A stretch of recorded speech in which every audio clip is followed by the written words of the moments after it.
Sure. Can you just talk about the value of structuring all the grammar schools in this building and what it's going to do for the learning process?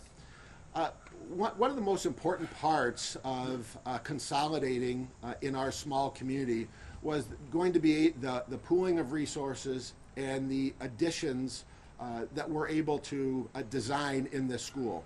So the learning environments are state of the art. The technology and the infrastructure within the building is certainly of high quality. And we're able to design the building to adhere to a lot of the emerging trends in school safety and security. Some of the buildings built in the 50s are not designed for what some of the newest trends and the procedures and protocols that we want to do to keep our students and staff safe every day. So a building like this adds so much, not just to the instructional program and the services that are being provided to students each and every day, but also the safety and security so that quality instruction and positive achievement and learning can occur. When's the last time we've seen this type of investment of this large of a dollar amount in a school district? And what does that say to this drawing people to your community? Yeah, I'd say for our school community, this has been one of the largest investments in history. Other districts of greater size sometimes have projects that tick this amount, but for where the money was spent, essentially building a brand new school from the ground up is something that not many districts that I'm aware of have fully embraced at this point. For us in the city of Tonawanda, it was the right thing to do. It was studied and researched and supported by community referendum, so we're proud to deliver that to our community today. Can you talk about Can you give us some stats of the number of students that will be here, the grade level, all of that? Yeah, this building will house all students in the city of Tonawanda in our universal pre-kindergarten through grade 5. We're expecting approximately 750 students, even as students continue to enroll right up this week as we start school next week.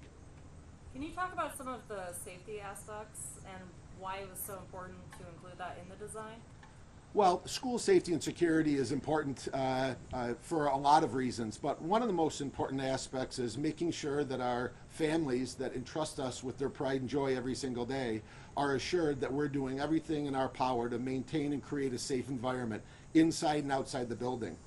Many schools that were built in the 50s or 60s were designed with 40 or 50 external doors. It was a time period where we were embracing the community and wanted everyone in the school.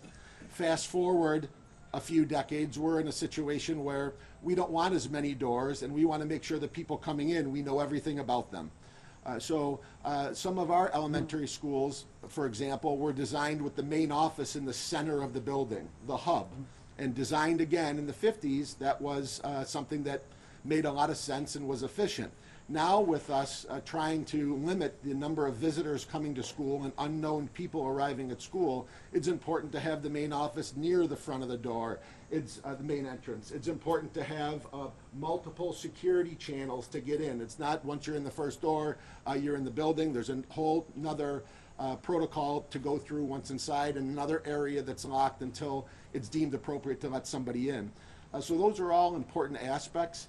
Our rooms are designed with doors and windows that are to code, but are positioned appropriately, so should a situation occur when students and staff need to take a protective stance, that there's space in the room that's private and not seen from the hallway, so that they can be in a position to follow these protocols that are recommended and are of best practice. We've installed one-touch lockdown buttons in the hallway, so anyone in the building at any time, should they see something, should they hear something that is of high concern, can initially put the building into a protective situation.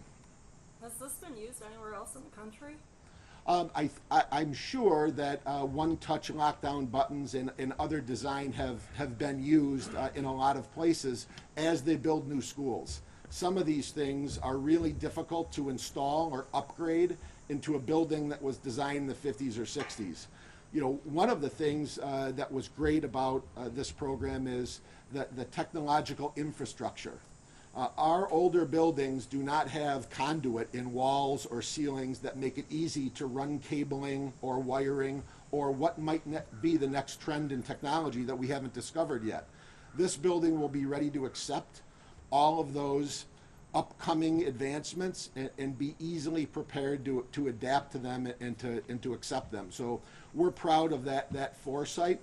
I'd also add that one of the benefits of designing this and building this during the pandemic period was some changes that we discovered. During the pandemic, there was a high attention to hand sanitizing, hand hygiene, and other aspects. There was a high concern about MERV air filters and the turnover of air in classrooms, workspaces, hallways, many times an hour, that some of our older buildings just aren't fitted for.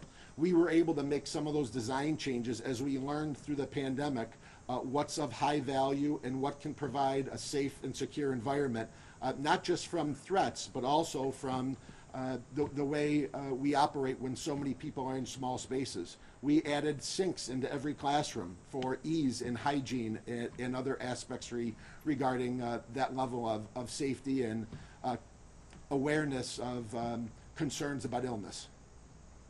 You also mentioned AC has been added, which is so important.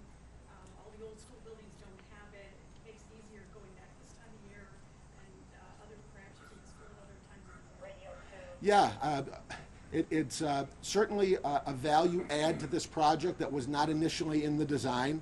This was a result of the bidding process in which we accepted bids that were favorable at the time to the school system and to the district.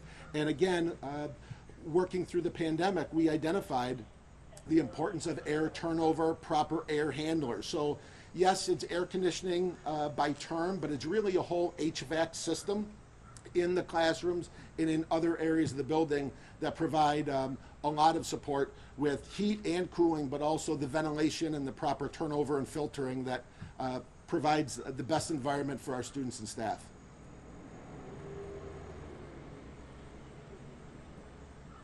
Okay, well, thank you very much.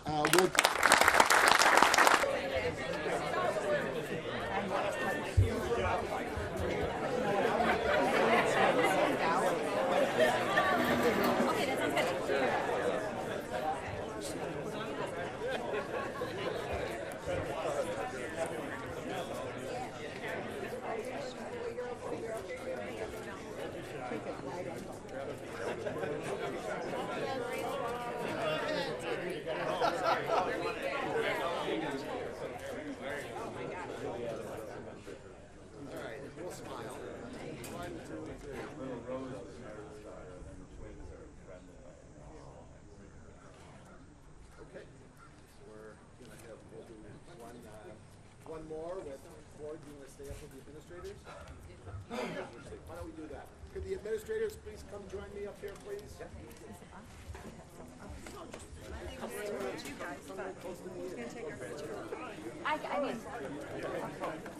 mean, you see he's got his wearing blazer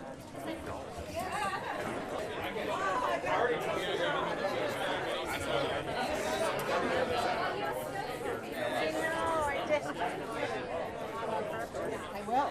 No. Absolutely. I don't know. Some of them I know. All right, everyone. That one I know. Look at the cameras and smile. I don't want to start asking questions again.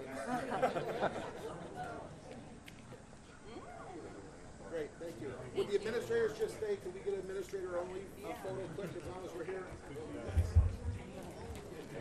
One more. All right.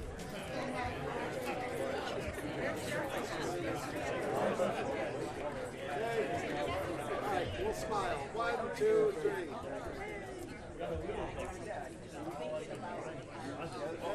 Thanks. Are you gonna cut it? You gotta cut it. We're video, you gotta cut it. We got one more photo. Oh, okay. Thank you so much. Woo!